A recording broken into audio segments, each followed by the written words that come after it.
We've just arrived at Smokedogg Smokers down here in Swannanoa, just up the road from Rangiora. And guess what? We are here to pick up a brand new smoker trailer. Cannot wait to show you this. Let's check it out. Let's do a fly around. Let's go.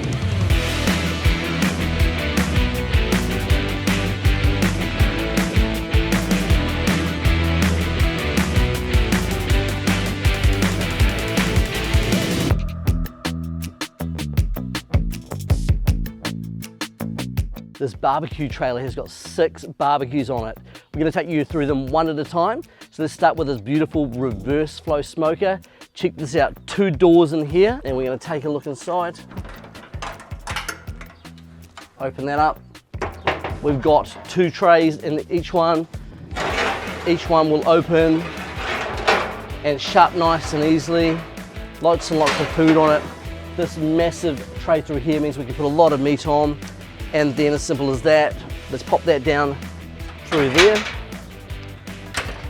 And if you come around the side here, you'll see this massive smoke box down the front here. It's the firebox, and I'm gonna undo this clip at the bottom as well. And then let's open that up and take a look on the inside. That is massively deep. Take a look right inside there, look at that, and you see the hole at the top whereabouts it's gonna take the smoke through. Absolutely amazing. And if you want to, you've got these 4 clips on here for different oxygen flows on the door, and right on the very front here, we can open and shut that as much as we want to. One thing we asked Steve to do, which was really important, was to give us a fold out table. So check this thing out here, whereabouts our branding is. Undo that, undo the pin, really heavy here, drop it down. And then you've got yourself a really cool front table, and this is how we open up the flue or the stack, and we'll show you what that looks like from the side. Opens and shuts it. Very, very cool invention indeed. Lovely. So we do a lot of tomahawks, right? Reverse sear tomahawks. So we asked for a sear station. Check this out. There's a dedicated part to it. Open up the side. We can pop our wood and our charcoal on the bottom here. We can put our steaks on top, 2 shelves, and then once again that stack can open and shut like that. Such a cool station. And we can also open and shut our airflow on the front there as well.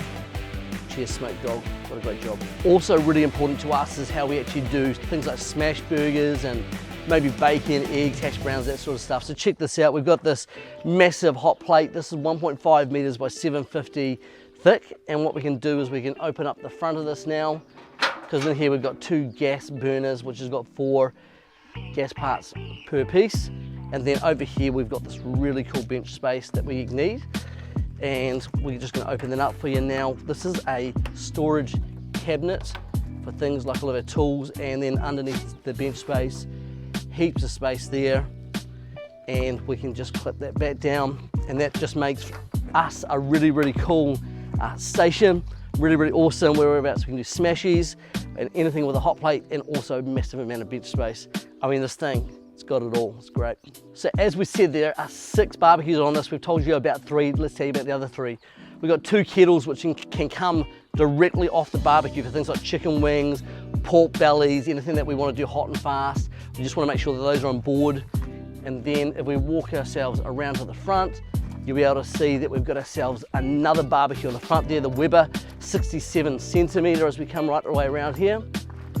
And this thing here is actually built in, so we can actually do things with a ton load of chicken wings. It's the bigger Weber, so we can do lots and lots on that.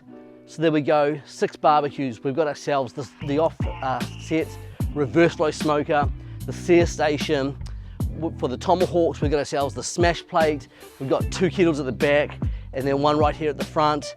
Last thing left to show you, and that's our storage area. Pretty cool so far, hey? So right at the front here, we got ourselves a Cambro. This thing here is just for insulating meat. Once we finish cooking, we can put all of our trays in here.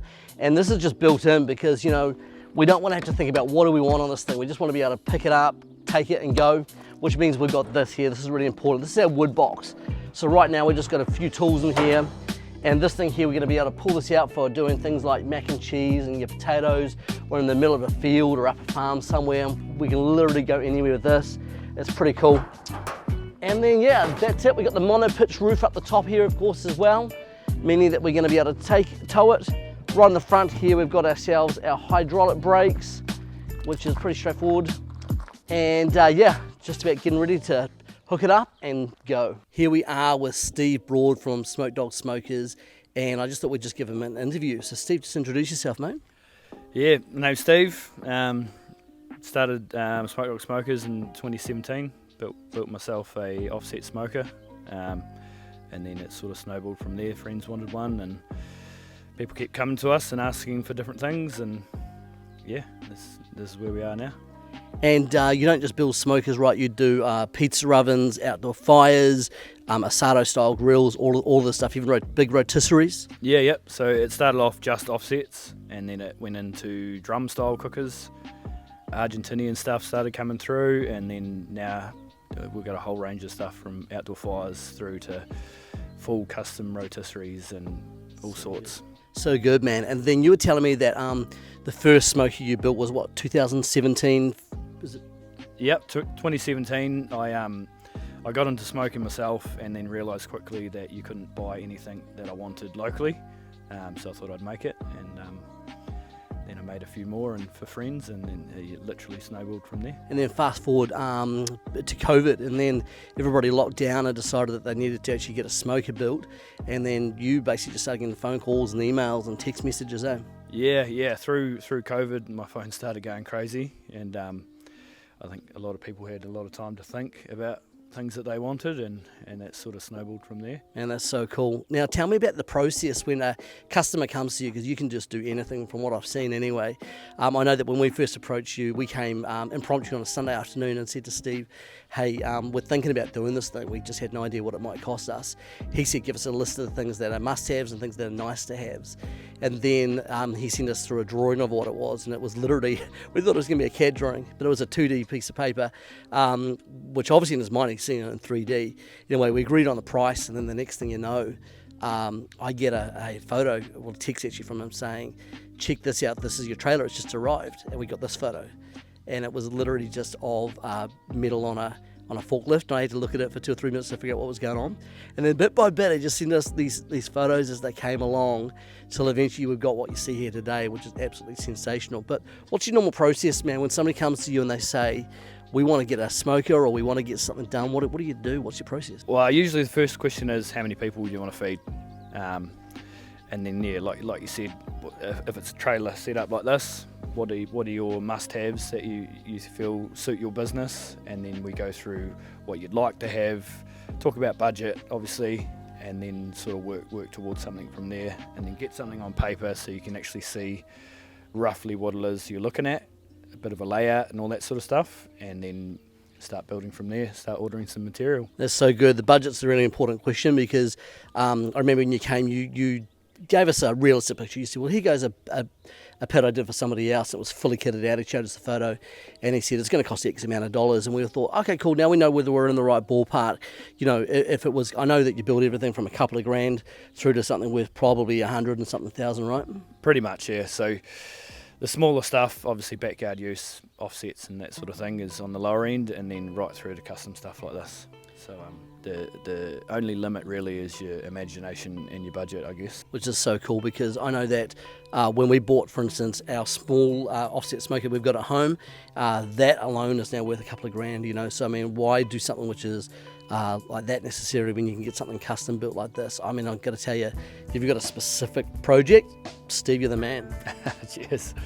Yeah, we try and custom make them to every single customer's sort of specific requirements, and have them all looking like one-off as well, so you're not going to see another one. So good. And I've got to tell you, we've loved actually dealing with Steve. He's been great with communication, sending us up-to-date photos. Every time we get a photo, the text comes through. I say to Michelle, we've got a photo that's come through, and we'll go turn our TV on and we'll live cast to the TV and look at the photos together. So exciting. All right, mate. Hey, well, thanks, bro. It's been amazing that you've done it, and we've enjoyed coming down. This is our 3rd trip down here now, just to check on things with progress. You don't necessarily have to do that. We just wanted to be part of the process so much more.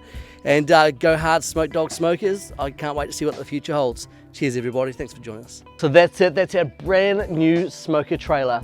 I gotta tell you, we love it. What do you think? Why don't you leave us a comment in the comment section? Remember to like and subscribe as well. Anyway, that's it for part 1. Now part 2 we're going to be doing pretty shortly, and that's us firing this up and cooking on it, where we get a whole lot of food under the hood. So why don't you join us for that? Thanks for stopping by. Let's go.